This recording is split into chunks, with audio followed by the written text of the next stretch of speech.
SBM Intelligence has a new report out on the farmer-herder clashes in Nigeria and how it's still impacting national security and agricultural output. So the report is titled A Threat to National Stability and looks at how the clashes have spread from the middle belt of the country to the southern parts of the nation. We're happy to have Ikemesit Effiong, who's a partner and head of research at SBM Intelligence, to discuss further. Ikemesit, good to see you, man. Good to see you. Good morning to you. Thanks for joining us. So the report estimates about 542 civilians or so have lost their lives since 2019. You think that's understated, probably overstated? What do you make of that data as we've been moving forward now, tracking this thing? It's probably an undercount, right? So our field researchers feeding sort of verified reports that we're able to verify across multiple sources and that 542 number are for verified casualties that have gone through multiple layers of authentication and corroboration. Yeah. Gotcha. Yeah. Also, the IDMC, that's the Internal Displacement Monitoring Center, and the United Internal Displacement Monitoring Center have estimated about 2.2 million people have been displaced by these conflicts. What's the spillover effect of that?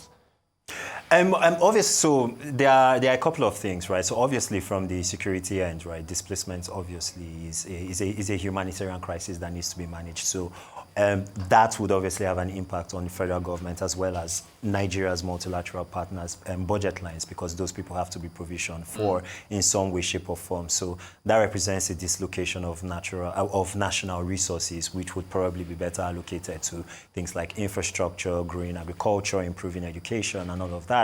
There's also the added economic effect, right, of a lot of these people themselves being farmers, right, and being involved in boosting the country's agricultural production, not having access to farms, not having access to that entire agricultural economic value chain, as it were. And so that has an impact, obviously, on labor force participation, but it also means that the country's agricultural output has taken a hit. And if you look at sort of the wobbly numbers across key items, you're having a conversation around oil palm, right? Just with your last guest, right? All of those things have a knockdown effect, right, across the value chain. The final bit is that a lot of those areas themselves represent security challenges in and of themselves. There are documented instances, right, of crimes, things such as, rapes and theft and all of those things, which obviously have to be managed, but again, they represent a net draw on national resources, but also it also escalates the security and policing challenge that the country is dealing with. Thanks for that. The reports, and I guess this is continuing on this economic impact, 2015, that the revenue impact to the government was about 13.7 billion. So I guess pretty much what you've listed now, speaking to the economic impact of this crisis, that puts some numbers to it. Yeah, it does, right? And when you square that with the fact that agriculture still represents still employs the most number of Nigerians, even in 2025, which is a remarkable thing, but that's where we are, right? And a lot of those guys, even with the statistical redefinitions, right, will generally be considered by most economists as underemployed. So you have a situation where even if they were in the farm and in the field, right, their productivity levels were not super high. There is a question, right, about the quality of agricultural output, and there are a number of important cash crops as well as other crops, things around cashew, for example, and sesame and all of that, which we're having conversations around exporting, but we haven't gotten the value chain mix right to deal with all of those things at every step of the value chain. And then obviously with agriculture, you've got the storage, you've got the logistical, you've got the supply chain gaps to deal with.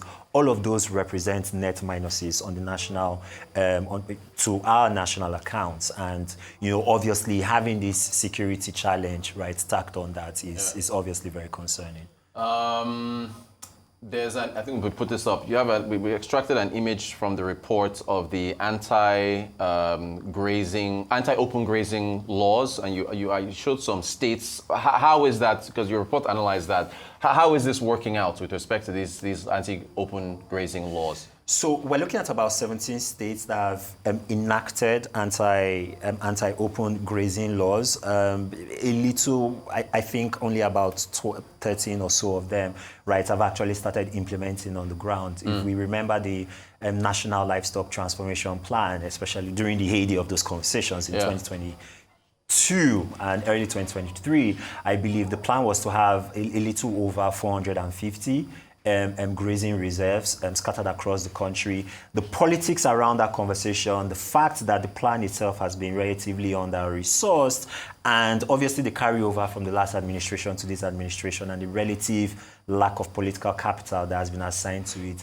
means that I think there are only something like 20 operational grazing reserves scattered across the country. And then some of these states which have enacted these laws have not yet started implementing. States like Akwa Ibom, for example, I think the governor is still waiting to sign a bill that has been passed by the State House of Assembly. So the implementation has been relatively patchy, right? We do think that one of the key pressure points, right, and which has to be addressed if the pastoral conflict is to be resolved, is to clearly delineate what portions of land, right, are available for grazing and which ones, right, will be devoted to more settled forms of agriculture. And in that sense, the NTLP having those grazing reserves is very important and very critical, but it's been slow movement in terms of implementation. Theoretically, was that, I mean, it's again, coming from the last administration to this one, was the, I mean, is that in practicality or practical terms, is it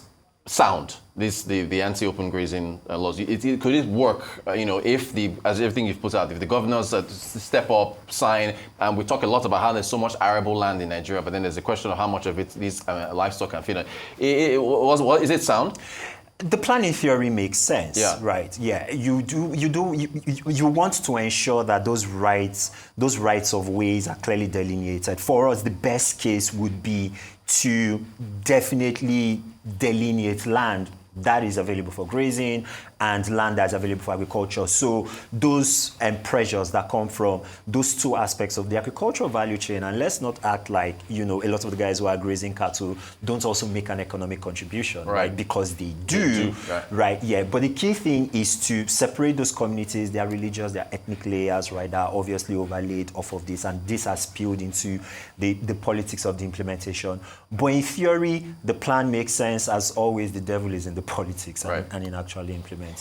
What can you speak to what technology can do in terms of trying to stop these clashes from happening, whether it's drones or whether it's information sharing with mobile phones and so on? I know we're dealing with rural communities here, so I need to be careful with this question, but isn't there something that we can rely on in that regards that could temper these clashes down? There are things that can be done. I mean, 93% of Nigeria is covered at least by 3G. Right. Yeah. Right. So things around push notifications. I know, for example, we've done this with agricultural extension programs where farmers have access to price information, market information around the products that they share, as well as tips, right, and for them to boost their output as well as the quality of their yields. Some of those could be retooled and reimagined, right, to, for example, create a notification system around where potential, herders, right, may be moving right into those areas. But that has to be part of an overarching architecture that would involve multiple ministries, multiple regulators, multiple stakeholders. In order for that to happen, you could obviously, like you've alluded to, deploy drone technology around security monitoring, but also around, around monitoring, right, agricultural output. So people who are onboarded on agricultural extension or sort of, agricultural programs, right, there is a monitoring, evaluation, and learning component to that technology can help, can enable and upskill, right, in terms of monitoring, farmer activities, farmer output, also using technology, right, to log in output. Obviously, technology on the food technology side, right, in terms of improved seedlings as well as upskilling, right, farmers on some of the latest techniques in order for them to boost their output. there is also a big case to be made that a big part of this issue also has to do with the very fragmented nature of our land management policies. The Land Use Act continues, in our opinion, to remain a net weight, right, on just how economic resources are allocated in the country, and agriculture sees a disproportionate impact of it. A lot of our land registries are still very paper-based. Documents get missing all the time, or it's hard to trace documents from the 70s or the 80s, or title deeds that predate the institution of the Land Use Act in 1976. So things like blockchain, right, and migrating a lot of those land registries, right, to the blockchain can ensure certainty, reliability, accessibility as well. And so those are some of the things that technology, I think, that there is a realm and there is a world where technology is a very good tool, right, in helping us solve some of these challenges. Great. Now, beyond tech, and thanks for mentioning the Land Use Act, which sits with the governors. You mentioned one of the governors in terms of not yet signing on to the anti-open grazing laws. Beyond tech, is this something that, and again, 40-page report from SBM, encourage everybody to read it. Is this something that should be decentralized at the state level in order to try to solve this crisis? I mean, the Land Use Act already provides for a somewhat decentralized process, right? Title is largely invested in the governors of the state, and they are the ones who have the rights to issue certificates of occupancy. You've also seen a lot of the implementation. So at the start of the NTLP, right, Abuja wanted to create a centralized implementation strategy, and the governors and a lot of lawmakers, federal and also at the state level, right, push back at that. And that's why the slow burn implementation of the NTLP and key aspects of it has largely been because this has been a decentralized model. And we actually think that the speed of the implementation notwithstanding, right, it is still good that this is a subnational-led event because they are closer to, the needs of a lot of these actors on the ground. And it's a general impression that solutions prescribed by Abuja are generally not fit for purpose, or they will certainly have to be interpreted in different ways depending on what part of the country you're in. And taking us back to the reports and the fact that this conflict is slowly migrating right to the south, you now have a situation where southern governors are having to wrestle with these questions, and the fact that they already have the tools and the policy framework is such that governors as well as state lawmakers have an outside say in how these anti-open grazing mechanisms are implemented is generally a good thing. So I think we're already in a decentralized posture in terms of addressing the issue. The question would be which states will move fastest, which states will evolve models which will serve as good case studies for the rest of the country, or at least to scale and implement at a more regional level. And those are some of the things that we will want to see. But obviously, a lot of this requires the politics to be properly aligned. There has to be the requisite political will. There also has to be the requisite funding that's channeled into implementing, right, a lot of these resources. And as we know, Nigeria is not exactly in the best fiscal position right now. So some of those things need to fall in place in order for us to see good come out of all of this. Speaking of things falling in place to see some good coming out, just general, my final question to you, just looking at the agricultural sector as a whole, I mean, we've looked at the GDP figures, and again, going from the last administration into this one, trying to get agric output. I mean, it's growing at, we've had a bar chart and on the table showing that, it's growing at like 1%. Yeah, full year 2024, 1%. You can see crop production at 1.5. Livestock, and for our viewers, this is the last column at the very right of the screen. Livestock contracted by 4.6, forestry is 2.4, fishing also contracted as well. You've got, the pastoral conflicts you guys have written about. We've got climate change, outdated farming methods. What's your outlook for the agricultural sector? There needs to be nothing short of a revolution, right, in agriculture. If you look at the countries that have ascended from lower to middle income status, they really started with redefining, right, how agriculture was organized and how it was practiced, right, in their countries. Farmhold farmhold sizes in Nigeria are far too small for, the efficiencies of, scaled up production, right, to be absolutely maximized. And that's largely because the Land Use Act is structured in such a way that just acquiring title to property is such a laborious and really costly exercise. So there's something around institutional reform, around legal reform. The Land Use Act is tethered to the Constitution through some interesting legal mechanisms, and so that will actually require constitutional reform in order to pass, which is a tall order, seeing with the bar, right, that you need to scale in order for constitutional amendment to happen. So I think it will need to start from there. There has to be a lot of political will and political capital that is allocated towards getting this done.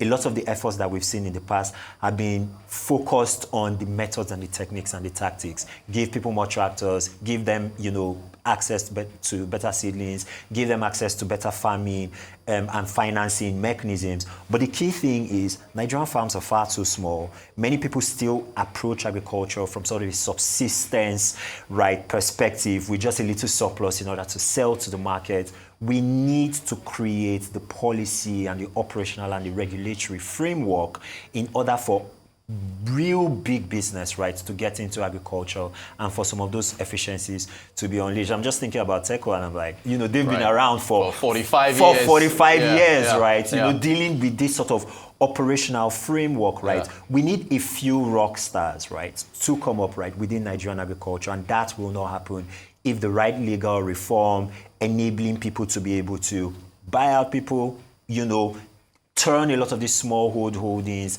into more medium scale, large scale holdings, the policy framework around the value chain and supply chains and logistics needs to happen. We need to invest better, right, in infrastructure.